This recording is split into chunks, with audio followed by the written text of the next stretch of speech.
Now, from the Signature Bank Studios, this is Chicago's Morning Answer with Dan Proft on AM 560. The Answer.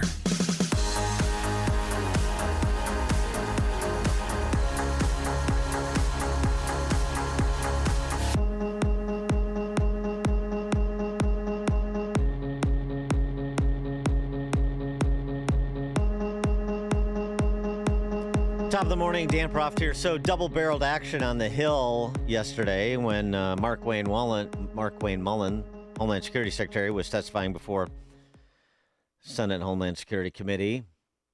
Marco Rubio, Secretary of State, NSA, et cetera, was before the Senate Foreign Relations Committee, having to match wits with Spartacus there, Senator Cory Booker, on the state of play with Iran, bristling at the characterization that Booker offered as to where things stand. Now, here we have a worse situation where our adversary and our enemy, who's causing havoc in the region, who is funding proxies and terrorists, has discovered, thanks to you all, the power of shutting down the Strait of Hormuz. No, they didn't discover. They knew that a long time ago, and they've done it before. Clearly, we all knew that a long time ago. That's why this ill-conceived war should have never happened.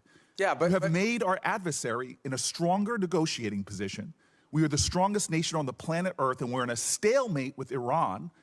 And now we're begging to get back into a deal that you all trashed in the first place. There's no one begging. I don't Clearly, know. this is Senator a Senator Booker, your time's up. But Senator Rubio, since he's I do want to over, address some of these respond. points because they go to the heart of the matter. No one's begging for anything here. The Iranians might be begging because their economy's losing hundreds of millions of dollars a day. That they are losing. Understand, Iran had street protests going on before all of this started. All of those factors, economic factors in Iran, are far worse today than they were 6 months ago when those protests were happening. They have hyperinflation. Their currency's completely devalued. They're struggling to make payroll for their government workers. Iran is in a very serious situation. And if it was up to the political class there, and I understand everybody there is sort of radical in some way, but if it was up to the people that actually go to elections and wear the suits and you see on TV, they'd probably make a deal tomorrow. It's the issue they're facing is that the supreme leader and the IRGC Corps are a little bit more immune from those pressures until they can be convinced otherwise. And I think that's the direction that they're moving in, because the reality, I don't know where you're getting this perception that Iran is stronger. Iran has no navy left. They've lost a substantial percentage of their defense industrial base. That Iran has lost a substantial percentage of their missile launchers. And their economy is far worse today, and I mean far worse today, than it was 6 to 9 months ago. And they are looking at hundreds of billions of dollars of reconstruction costs just to get to where they were 6 months Mr. Rubio, ago. you keep telling us how we're winning this war. The president keeps saying, well, the war's over completely now. Annihilated. The war is not over. And yet the American people see how we're losing at the pump and with their costs, and yet this thing still hasn't been resolved. Every day he tweets out, oh, we've obliterated them, we've annihilated them, they're going to surrender. But yet we still find ourselves spending billions of dollars a week Senator on Booker, a war abroad. You've gone way over it. I'm with Rubio until he said the war is over. I mean, I know what he's referencing, the hostilities, the military action, the kinetic action is over, but it may not be over. And that's not me saying it. That was the President of the United States intimating it at the cabinet meeting last week, on Truth Social, and the sit-down he did with his daughter-in-law over the weekend. Right? If we can't get a deal that I want, then we'll have to reopen the strait, obtain the enriched uranium another way. Well, what would the other way be but force? So I know there's a lot of fanboyism with respect to Rubio in MAGA world, but the war is over, to me, is a problematic statement that he made. For more on this topic and others, please be joined by James Fitzpatrick, attorney, Army veteran, director of the Center to Advance Security in America. James Fitzpatrick, thanks for joining us. Appreciate it. Hey, thanks, Dan. Great to be here with you. Good to have you. Is the war over? No, I understand what the secretary meant by that. I think you summarized it well. I think he means that, the hostilities, the hot fighting is behind us for the moment. For the moment. I don't think they're necessarily contradicting each other, the president and the secretary there. I just think that, yes, fighting is now over and we're in the negotiating phase. if the meeting doesn't go well, of course you can go back to fighting. But as of right now, I think his statement is accurate. Yeah, but I mean, it's a little bit of. We were just talking about how Jill Biden is being too cute by half on her book tour. It feels a little too cute by half to me. First of all, I understand. Even the hostilities aren't over because you have Iran firing on a Kuwaiti airbase and us responding as recently as 48 hours ago. So, I mean, yeah, and that's fine. You can have hostilities and you can have concurrent with negotiations. Sure, you need to make sure that people understand your position, and sometimes that takes action to bring home the point. That doesn't bother me. It just bothers this like sort of characterization of how things are that is different than how things are. Yeah, understood. I mean, I think what bothered me on the clip that you played is the Senator Booker really just. Well, of course, he's sort of he's the mouthpiece for the sort of Washington political class. I mean, just taking any sort of opportunity to hit the administration when I don't know how any sane person could argue that Iran is somehow stronger now. I mean, that's an idiotic, absolute asinine statement, right? Yeah. So, yeah. I mean, right. In that clip, it was just madness, right? I mean, yeah, they're losing hundreds of millions of dollars a day. Their government leadership is decimated. Their military, their Navy is decimated. They have no ability to produce, missiles anymore. So, I mean, I think, we are in a very strong position, and that's why they're negotiating with us. No, I get it, but I mean, my resting expectation is that Cory Booker, when he talks, is going to say something asinine. So that's not a surprise. Of course. So I mean, do you have any particular perspective? We've obviously been talking to a lot of people that have backgrounds similar to yours and expertise, veterans and so forth, intel people. And, there's sort of a recurring theme, and I guess it's just a wait and see, which is that the Strait of Hormuz is only going to be opened by the Americans and only by force unless you get people you describe as lunatics. And Rubio is sort of going down that road when he was talking about the IRGC and the people that are actually in charge here.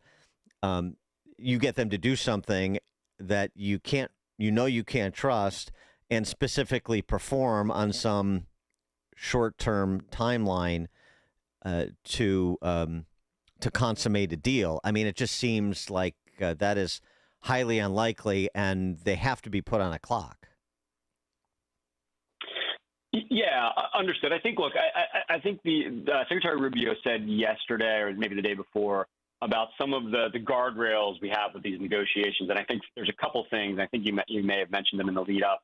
But, they have to commit to some specifics on exactly how they're going to dispose the highly enriched uranium that's still buried somewhere in their mountains, right? They need to commit to getting rid of it. How they do that, I think, is where we negotiate. Like, that's sort of the space of how we move forward. But they need to commit to getting rid of it. And then I think second is they need to negotiate. This is what Secretary Rubio said. They have to agree on either long-term limitations or just a total cancellation of their enrichment activity in order to move forward with the negotiations. It sounds like those are the two items that they need to get some sort of commitment from the IRGC on until these can really get into the move forward and actually coming towards a productive deal. I want to get your view on a couple of other topics, including the anti-weaponization fund that has now been sidelined, not necessarily permanently. That would take congressional action, I suppose. But Acting Attorney General Todd Blanche has essentially said it's not going to move forward. This after some Senate Republicans balked at it under pressure from the Wall Street Journal's editorial board, basically, and your reaction to it, because I mean, I get the arguments that some conservative legal thinkers like Andy McCarthy are making, but I just come down differently when you apply this in the context of real world events over the last decade and the realpolitik of where we stand today. But I wanted your view on whether or not you thought this was a judicious attempted play by Trump. Yes, I'm a Trump 2020 alumni. So I know this very well. Many of my friends experienced this absolute weaponization lawfare from Jack Smith, from Merrick Garland, from Joe Biden.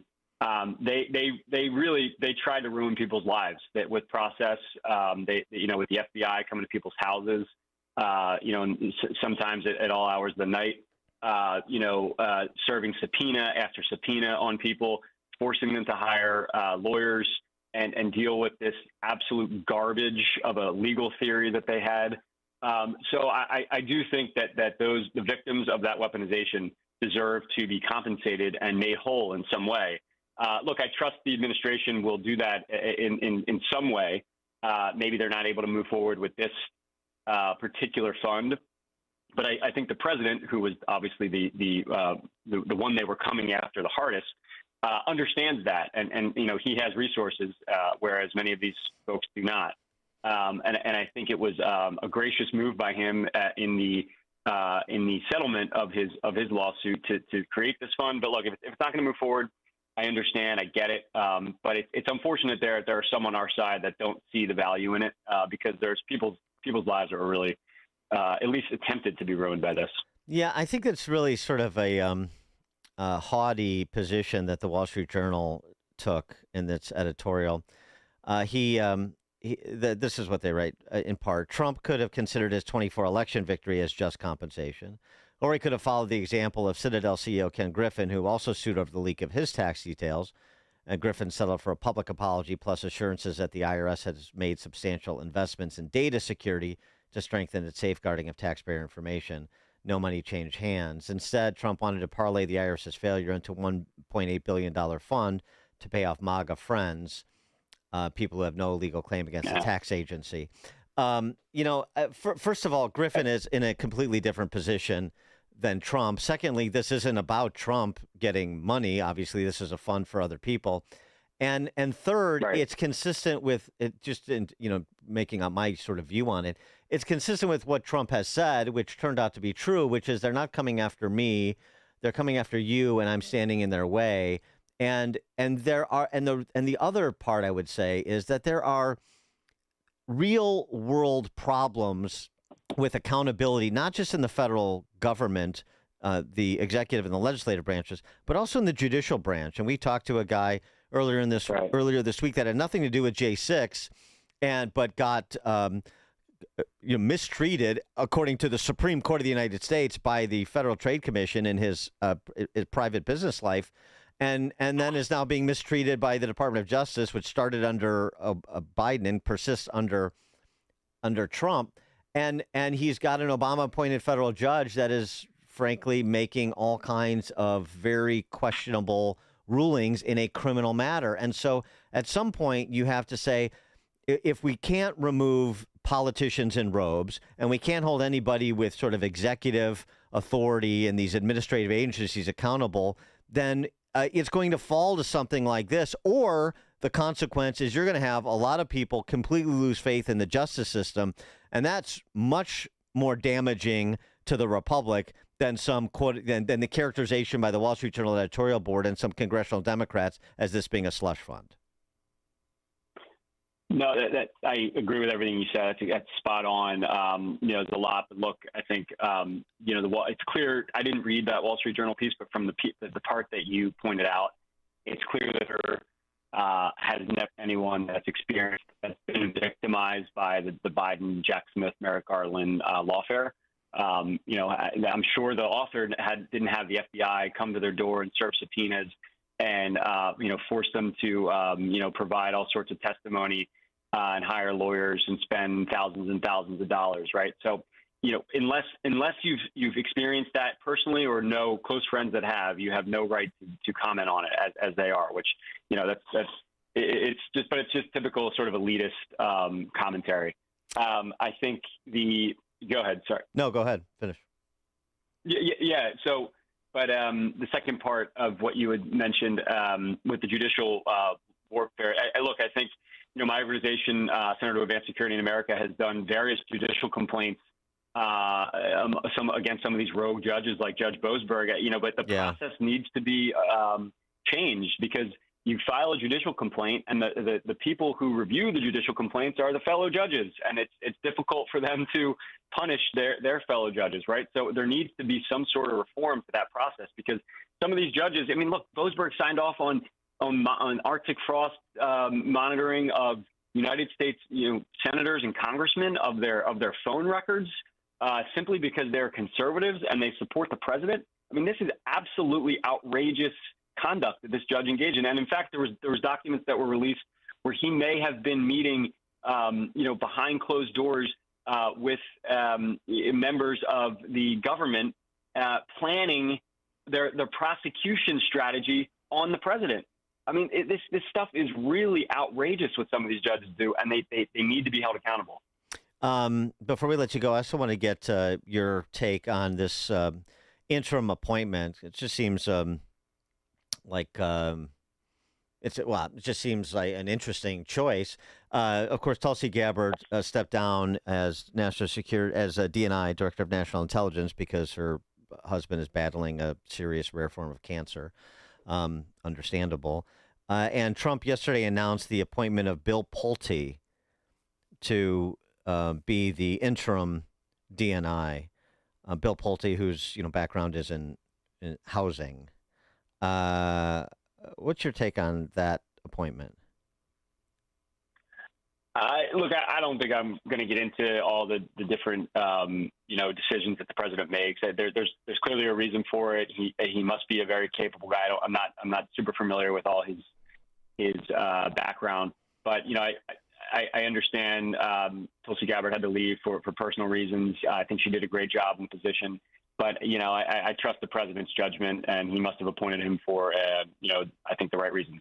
Do you have any, he was the Federal Housing Finance Authority, and I've met him before. He seems like, capable guy, and he comes from a family that's been very successful, but it just seems like an interesting choice. One thing that he has done is he's made criminal referrals as FHFA director on Letitia James and Adam Schiff for mortgage fraud.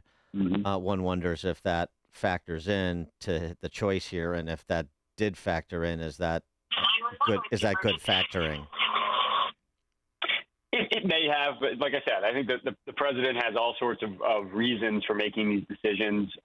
He clearly puts people who know what they're doing in these positions, as we've seen from the results he's gotten in both administrations. So, I don't know what the reason is, but I do trust his reason for it. James Fitzpatrick, he's an attorney, Army veteran, director of the Center to Advance Security in America. James Fitzpatrick, thanks for joining us. Appreciate it. Hey, appreciate it. Thanks for having me. And he joined us in the alphawealthgroup.com answer line. It's like a hot, steaming cup of information to start your day. It's Chicago's Morning Answer on AM 560. The Answer. Hey Chicagoland, Jeff from Jeff Buys Your House. The military taught me that every mission is different. You assess the situation,